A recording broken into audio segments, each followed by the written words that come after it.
वांग लिन शांत रहा और आगे बढ़ा। आसपास का काला कोहरा इकट्ठा होकर एक भाला बन गया। वांग लिन ने भाले को पकड़ा और टैटू चेन की ओर बढ़ाया। टकराना। लांस टूट गया और जंजीर पर दरारें आ गईं, इससे पहले कि वह अलग अलग टैटू में बिखर जाए। जंगली बूढ़े की आंखें गंभीर हो गईं। उसने दहाड़ लगाई और एक लाल जानवर की खाल निकाली। जानवर की खाल में आग लग गई और वह एक बड़े लोहे के तवे में बदल गई। जैसे ही लोहे की कड़ाही दिखाई दी, टूटा हुआ टैटू तुरंत लोहे की कड़ाही में इकट्ठा हो गया। वांग लिन ने अपना दाहिना हाथ उठाया और उसके हाथ में एक और भाला दिखाई दिया। फिर वह बिजली की गति से आगे बढ़ा। लोहे की कड़ाही के ऊपर खड़े बूढ़े आदमी की आंखों में खौफ था।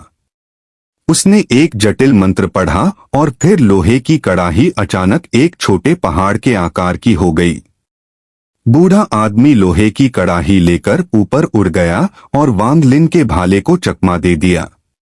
तभी आसमान से लोहे की कड़ाही टूटकर नीचे गिरी। इससे पहले कि वांग लिन वहां से हट पाता, उसके पैरों के नीचे अनगिनत दरारें दिखाई देने लगीं। उसके शरीर को एक अदृश्य शक्ति द्वारा दबाया जा रहा था, जिसके कारण उसकी गति धीमी हो गई थी।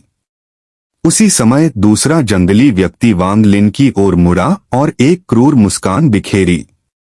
उसने अपना हाथ हिलाया और टैटू उसके हाथ से उड़कर एक साथ इकट्ठा हो गए और वांग लिन की ओर उड़ गए। वांग लिन की आंखें अभी भी शांत थीं। उसने अपनी बाहें फैलाईं और कहा, प्रतिबंध दीवार प्रकट हो।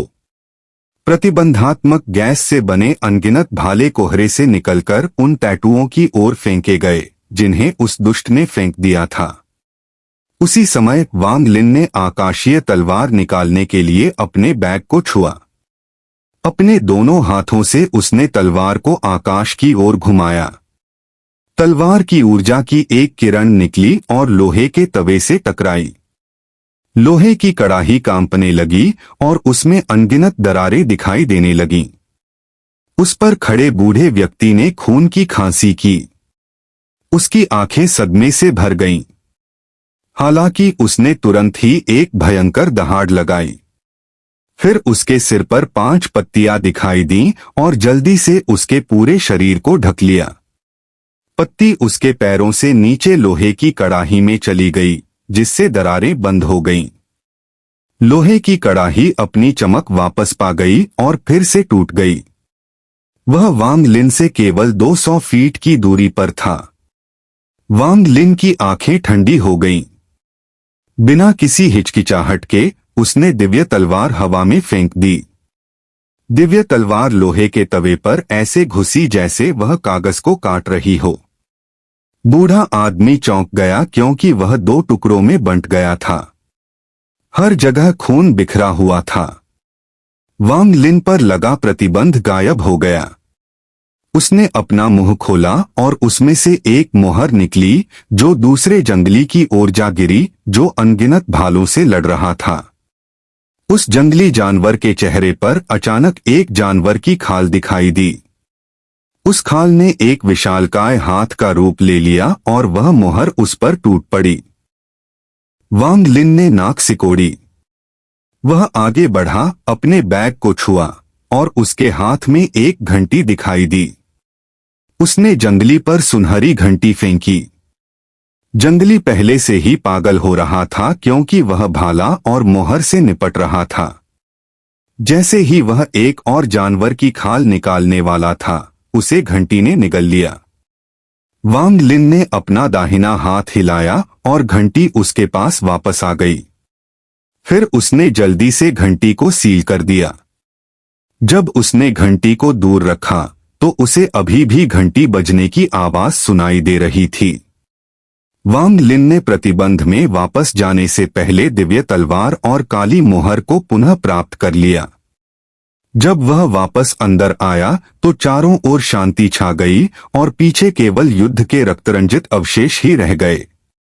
प्रतिबंध के अंदर बूढ़ा आदमी हु पुनर्जन्म के पेड़ के नीचे बैठा था और उसकी आंखों में वांग लिन के प्रति भय था। उस लड़ाई को देखने के बाद वांग लिन के प्रति उसका भय और भी मजबूत हो गया। और कितना समय और लगेगा? वांग लिन ने पुनर्जन्म वृक्ष की ओर देखा। 3 बिंदु अब मुट्ठी के आकार के हो गए थे। बूढ़े आदमी ने विश्वास से कहा, जल्द ही, बस आधा घंटा और फल तैयार हो जाएंगे। वांग लिन ने कहा, यह बहुत लंबा है। वे केवल 5 पत्ती वाले शमन थे, न कि 6 पत्ती वाले शमन जो आत्मा निर्माण साधकों के बराबर हैं। मैं उनमें से एक को रोक सकता हूं, लेकिन अगर 2 आ गए तो मैं ज्यादा कुछ नहीं कर पाऊंगा। यहाँ 7 पत्ती वाले शमन भी हैं, वे आत्मा परिवर्तन साधकों के समान ही हैं। बूढ़े हु का चेहरा उदास हो गया। जैसे ही वह बोलने वाला था, उसका चेहरा अचानक बदल गया। वांग लिन ने एक गहरी सांस ली और दूसरी तरफ देखा। दूर से काली रोशनी की 20 किरणें उनकी ओर बढ़ रही थीं। उन काली रोशनी में से 6 में विशालकाय चेहरे थे। सामने की 2 रोशनी खास तौर पर बड़ी थीं। उनके द्वारा छोड़ी गई काली रोशनी उग्र राक्षसी लपटों की तरह थी। उनके माथे पर लगातार 6 पत्तों के टैटू दिखाई देते और गायब हो जाते। प्रतिबंध स्थल पर पहुंचने के बाद उन सभी ने मानव रूप धारण कर लिया। सामने वाले 2 6 पत्ती वाले जादूगर वही 2 थे जिन्होंने वांग लिन और बूढ़े आदमी हु का पीछा किया था, लेकिन कछुआ जानवर द्वारा बहकाए गए थे।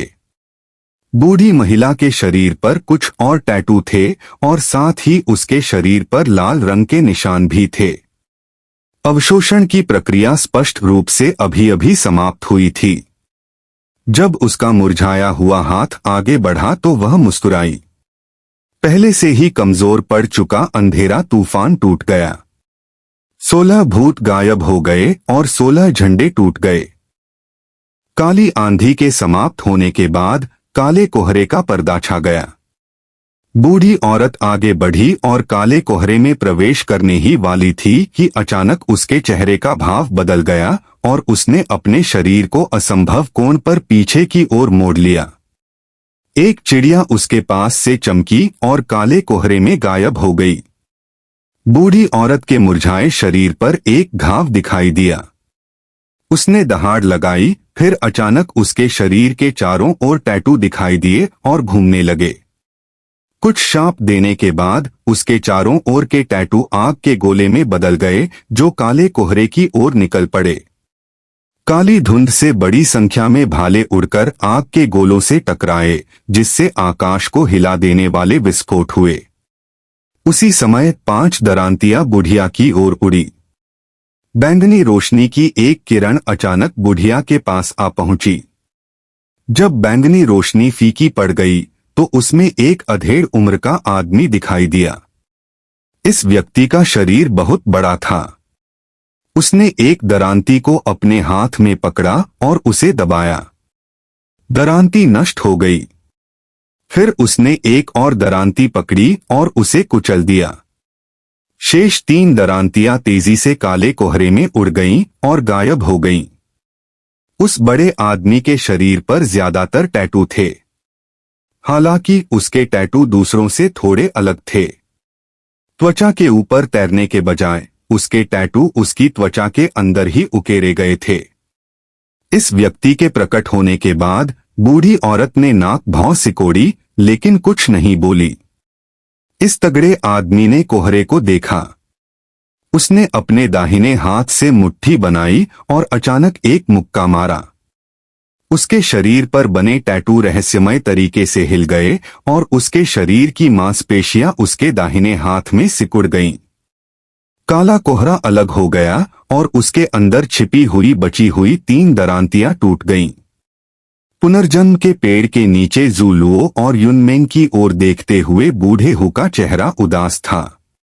जब उसकी नजर ज़ूलुओ पर पड़ी तो बूढ़े हु ने अपने दांत भींचे और आध्यात्मिक ऊर्जा की एक किरण छोड़ी जो ज़ूलुओ के शरीर में प्रवेश कर गई। ज़ूलुओ ने एक दर्दनाक चीख निकाली, मुंह से खून निकाला और जमीन पर गिर पड़ा। हालांकि गिरने से ठीक पहले उसके शरीर से बड़ी मात्रा में दूधिया सफेद आभा निकली और पुनर्जन्म के पेड़ द्वारा अवशोषित कर ली गई। वांग लिन की आंखें चमक उठीं और उसने बूढ़े आदमी हु को देखा। यह बूढ़ा आदमी हु वास्तव में क्रूर था। पुनर्जन्म फल की वृद्धि दर बढ़ाने के लिए उसे अपने संप्रदाय के शिष्य की बलि देने में कोई आपत्ति नहीं थी। हालांकि यह बूढ़े आदमी हु के संप्रदाय का आंतरिक मामला था। उसे हस्तक्षेप करने का कोई अधिकार नहीं था और न ही वह ऐसा करना चाहता था। जू लुओ का शरीर जमीन पर गिरने के बाद पुनर्जन्म वृक्ष पर 3 पीले बिंदु चमक उठे और धीरे धीरे आकार लेने लगे। बूढ़े आदमी हु को पता था कि यह पर्याप्त नहीं था और उसने एक आह भरी। उसने युनमेंग की ओर इशारा किया, जिससे उसे खून की खांसी आ गई। उसने बूढ़े आदमी हु को अपनी आंखों में उदासी के साथ देखा और फिर धीरे धीरे उन्हें बंद कर लिया। अचानक उसके सिर से बड़ी मात्रा में दूधिया सफेद आभा निकली और पुनर्जन्म वृक्ष में प्रवेश कर गई। एक क्षण में 3 पुनर्जन्म फल बन गए। वांग लिन और बूढ़ा आदमी हु एक ही समय पर पुनर्जन्म के पेड़ की ओर दौड़े।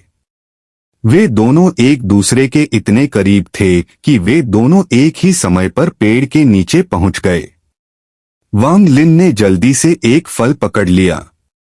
बूढ़े हु ने दोनों हाथों से एक एक फल पकड़ा और जल्दी से पीछे हट गया। वांग लिन की ओर उसकी नजर सावधानी से भरी हुई थी। बिना किसी हिचकिचाहट के वांग लिन ने पुनर्जन्म के पेड़ पर हाथ मारा। पेड़ अपने आधार से टूट गया। फिर वांग लिन ने उसे पकड़ लिया और अपने कंधे पर रख लिया। फिर उसने अपना हाथ हिलाया और प्रतिबंध झंडा उसके पास वापस आ गया। इसके बाद वह जल्दी से भाग गया। बूढ़ा आदमी हु वही था, लेकिन उन दोनों ने जो दिशाएं चुनी थीं वे विपरीत थीं। क्यू सिपिंग ने अपनी आंखें खोल ली थीं। उसने अपने दांत भींचे और वांग लिन के पीछे चल दिया। यह सब उस समय हुआ जब काला कोहरा गायब हो गया। लगभग उसी समय तीनों लोग बाहर निकल पड़े। बर्बर लोग तुरंत उन्हें रोकने के लिए आगे बढ़े। उस मोटे आदमी की नजर वांग लिन पर टिकी थी। वह तेजी से आगे बढ़ा और वांग लिन का रास्ता रोक दिया। बूढ़ी औरत की नजर बूढ़े आदमी हु पर टिकी थी और वह तेजी से उसके पीछे भाग रही थी। बाकी 6 पत्ती जादूगरों की नजर क्यू सिपिंग पर थी। क्यू सिपिंग को ऐसा लगा जैसे उसे किसी क्रूर जानवर ने जकड़ लिया है। जल्द ही एक रहस्यमय शक्ति ने उसके शरीर को ढक लिया, जिससे वह बिल्कुल भी हिल नहीं सकता था। उसने देखा कि 6 पत्ती वाले जादूगर उस पर मुस्कुरा रहे थे और फिर उसकी दृष्टि काली हो गई और वह बेहोश हो गया। उसके माथे पर एक रहस्यमय और लगातार बढ़ता हुआ टैटू दिखाई दिया। उस मोटे आदमी का सामना करते हुए जो उसे रोक रहा था, वांग लिन की अभिव्यक्ति उदास थी। उसने जल्दी से दिव्य तलवार निकाली और नीचे की ओर झुका। मोटे आदमी ने हंसते हुए तलवार को अपने हाथ से पकड़ लिया। टकराना। उस हट्टे कट्टे आदमी का हाथ इस हद तक फट गया था कि उसकी हड्डियां दिखने लगी थीं। उसकी हड्डियों पर टैटू भी थे। वह उड़ गया, लेकिन उसकी आंखों में युद्ध की इच्छा भरी हुई थी, इसलिए वह जल्दी से संभला और फिर से वांग लिन पर हमला किया। वांग लिन को दिव्य तलवार से आती एक शॉक वेव महसूस हुई। उसने पीछे की ओर बढ़ने के लिए उस शक्ति का सहारा लिया और भागने ही वाला था। उसने लगभग तुरंत ही अनुमान लगा लिया कि यह व्यक्ति कोई जादूगर नहीं बल्कि एक योद्धा था जो पहले कभी नहीं आया था। एक जादूगर सिर्फ अपनी मुट्ठी से दिव्य तलवार के वार को झेल नहीं सकता। जैसे ही वांग लिन पीछे हटा, उसने क्यू सिपिंग के माथे पर टैटू देखा। उसका चेहरा उदास हो गया।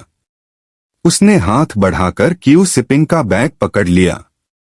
फिर वह बिना पीछे देखे भाग निकला।